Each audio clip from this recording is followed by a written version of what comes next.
महला श्लोक महला दूजा। दीखिया आख बुझाया सिफती सच समयो। धन धन गुरु अंगद देव जी महाराज श्लोक उच्चारण कर रहे हैं साध संगत जी। इस श्लोक के पीछे जो उठानका है, जो हिस्टोरिकल बैकग्राउंड है, बड़ा इंटरेस्टिंग है। उस समय की ये श्लोक उच्चारण हुए हैं साध संगत जी, जिस समय श्री गुरु नानक देव जी महाराज ने श्री गुरु अंगद देव जी महाराज को गुरता गद्दी पे विराजमान किया।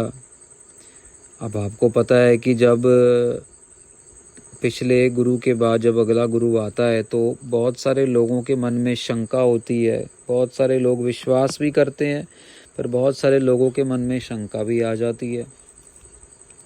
अब गुरु महाराज के ऊपर शंका करते हुए जो गोरखनाथ सिद्ध मत के लोग हैं, जिनके साथ गुरु नानक देव जी महाराज ने सिद्ध गोष्ठ किया, वो महाराज गुरु अंगद देव जी के दर्शनों के लिए आते हैं और मन में भाव ये लेके आते हैं कि देखो तो सही, पता तो करें कि ये गुरु नानक जी जैसे हैं भी कि नहीं। देखो, गुरु नानक देव जी ने उनको हर एक बात पे जो है उनको मतलब कह लो कि हरा दिया या उनको बिल्कुल उनके मुंह बंद कर दिया।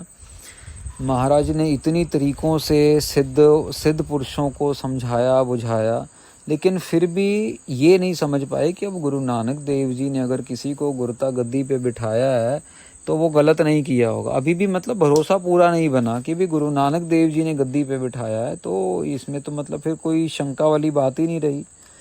पर सिद्ध पुरुष आते हैं साध संगत जी गुरु अंगद देव जी महाराज के पास, शंकावादी मन से आते हैं।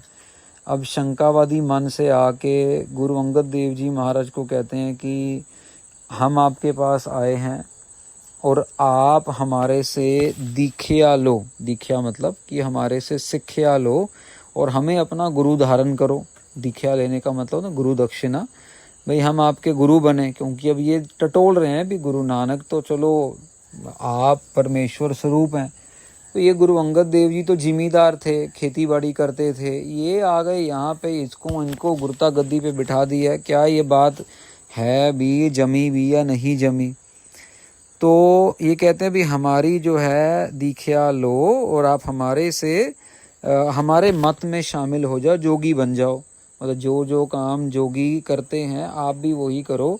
और आपको भले ही गुरु नानक देव जी ने गद्दी पे बिठाया है, पर मतलब एक तरीके से गुरु अंगद देव जी महाराज के मन में भी एक डाउट क्रिएट कर रहे हैं, शंका डाल रहे हैं कि भैया गुरु नानक जी जो हैं वो तो उनकी तो अवस्था जो है वो नीचे है, हम लोग उनसे बहुत बड़े हैं, अब हमारे धर्म में आओ, यहाँ पे नहीं हमारे धर्म में आओ।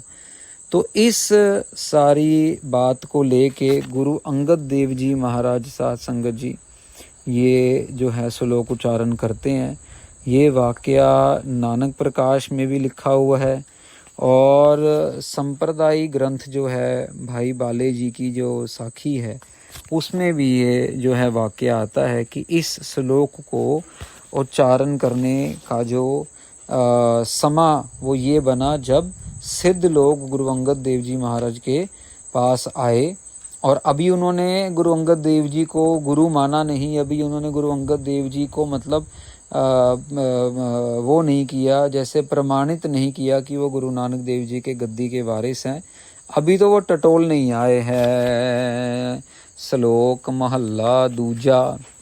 महाराज कहते हैं दीख्या आँख बुझाया सिफती सच समेऊ। महाराज कहते हैं भाई तुम दीक्षा की बात कर रहे हो, दीक्षा तो हमें आँख बुझाया, हमें तो गुरु नानक देव जी ने खुद दीक्षा दी है। जिस गुरु जी ने हमें दीक्षा दी है, शिक्षा देकर समझाया है, वो शिक्षा पता है क्या है? वो है सिफती सच समेऊ। भाई वो है कि भाई सच निश्चय से परमेश्वर की सिफती की जाए, परमेश्वर में समाया जाए। महाराज कह रहे हैं जिन्होंने हमें, आप सोच रहे हो कि आप हमें दीक्षा दोगे, वो खुद सिफती करते करते सच में समाये हुए हैं गुरु नानक देव जी, जिन्होंने हमें पहले ही दीक्षा दे दी है। देखो बड़े प्यार से उनको मना नहीं कर रहे, लेकिन बड़े प्यार से और समझदारी से अपने गुरु की वडियाई करते हुए उनको समझा रहे हैं कि यार हमने तो दीक्षा पहले ही ली हुई है, और उससे ली है, कोई ऐसे नहीं छोटे मोटे बंदे से, उससे ली है जो खुद सिर्फ सलाह करते करते खुद अकाल पुरख जी में, वाहिगुरु जी में समाये हुए हैं। अगली पंक्ति में और वडियाई करते हैं, तिनको क्या उपदेसी है जिन गुर नानक देओ। देखो क्या कमाल की बात है। हम लोग तो साध संगत जी ऐसी ही दर बदर ठोकरे खाते रहते हैं, कभी किसी के पास चले गए, कभी किसी के पास चले गए, ये नहीं ठीक हो रहा, वो नहीं हो रहा, यहाँ ज्योतिष के पास, यहाँ एस्ट्रोलॉजर के पास। आजकल तो ऐप्स इतनी आ गई हैं, भाई पहली आप जो है फ्री में पूछो, उसके बाद आपको हम पैसे लेंगे। महाराज कह रहे हैं कि हाँ तिनको क्या उपदेश है। भाई सिद्ध जी आप हमें क्या उपदेश दोगे, जिन गुरु नानक देव, जिनका गुरु खुद नानक देव है, खुद देव, खुद परमेश्वर स्वरूप ब्रह्म स्वरूप नानक जी हैं, जिनके गुरु, उनको आप क्या उपदेश दोगे। साध संगत जी यही बात हमारे पे भी लागू होती है कि हमारे गुरु श्री गुरु ग्रंथ साहब महाराज शब्द गुरु हैं, हमें किसी और के पास जाने की क्या ज़रूरत है। ऐरा गहरा नत्थू खैरा, कभी यहाँ मत्था टेक, कभी यहाँ प्रसाद चढ़ा, कभी यहाँ जा, कभी वहाँ जा, हमारा भरोसा ही नहीं बनता।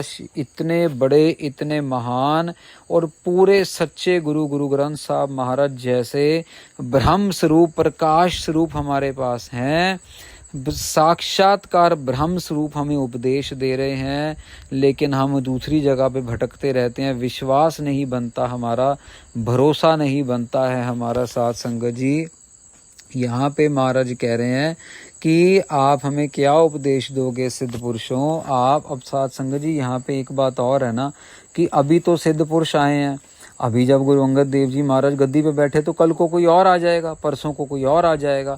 तो यहाँ पे महाराज एक तरीके से कटाक्ष कर रहे हैं, क्योंकि ये बात तो बाहर तो बहुत जल्दी फैलती हैं ऐसी बातें।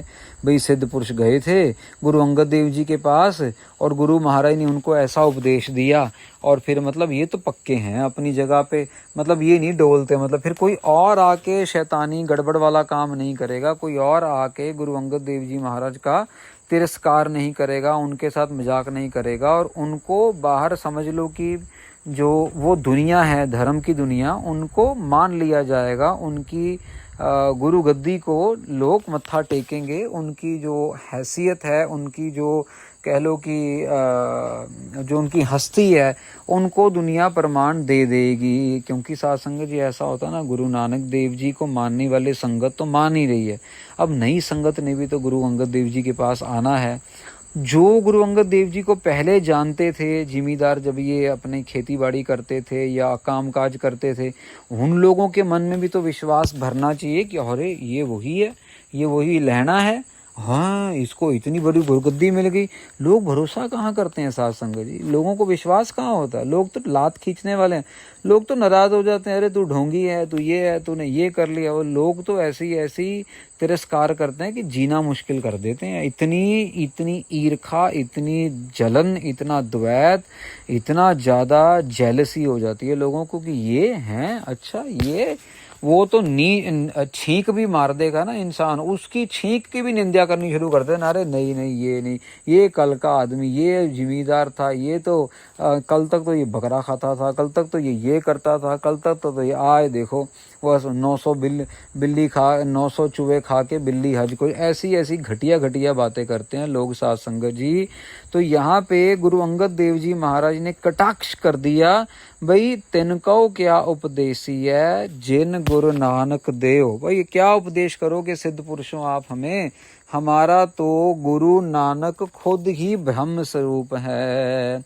तो साध संगत जी ये उपदेश सुन के सारे के सारे सिद्ध लोग बड़े प्रसन्न हो गए, और आदेश करके, जैसे पहले जपजी साहब में आया आदेश तिसै आदेश, ये आदेश करके, आदेश मतलब नमस्कार करके गुरु अंगद देव जी महाराज को, और ये वापस चले जाते हैं, और वापस जाके सारी दुनिया में फिर ये फैलाते हैं कि हाँ ये अंगद जो बिठाए हैं गुरु नानक ने, ये ही गुरु हैं, ये गुरु नानक का ही रूप है। ये बहुत बड़ी बात थी साध संगत जी, उस टाइम पे ये स्टैंप लग जानी कि भी जो सिद्ध लोग हैं उन्होंने भी गुरु अंगद को गुरु नानक जी का रूप समझ लिया है।